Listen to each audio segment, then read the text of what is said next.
যে কোনো কিছুই ঘটতে পারে রিয়াল মাদ্রিদে নিজের ভবিষ্যৎ নিয়ে এমনটাই বলেছেন কার্লো আনচেলত্তি। চ্যাম্পিয়ন্স লিগে ভরাডুবির পর থেকেই চাপ বাড়ছে রিয়াল মাদ্রিদের এই কোচের উপর, তবে এই নিয়ে মোটেও উদ্বিগ্ন নন তিনি। এদিকে চোট থাকলেও বার্সেলোনার বিপক্ষে কোপা দেল রের ফাইনালে কিলিয়ান এমবাপ্পেকে পাওয়ার ব্যাপারে আশাবাদী রিয়াল বস।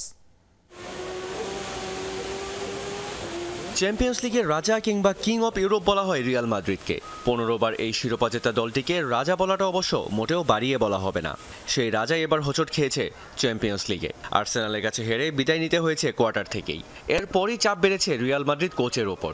প্রশ্ন উঠেছে আনচেলত্তির ভবিষ্যৎ নিয়ে।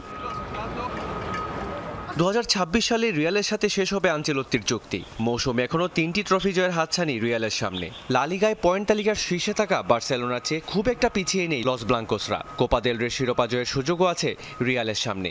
এরপর নতুন আঙ্গিকে ক্লাব বিশ্বকাপ হবে আগামী জুন জুলাইয়ের যুক্তরাষ্ট্রে। চুক্তির শেষ পর্যন্ত গ্যালাক্টিকোদের সাথে থাকবেন কিনা এমন প্রশ্নের জবাবে নিজের ভাবনা জানালেন রিয়াল বস।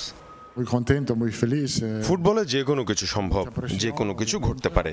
যেমনটি আমি সবসময় বলেছি, এই কাজটি আমি ভালোবাসি। এখানে আমি প্রথম মেয়াদে 2013 থেকে 2015 পর্যন্ত কাজ করেছি।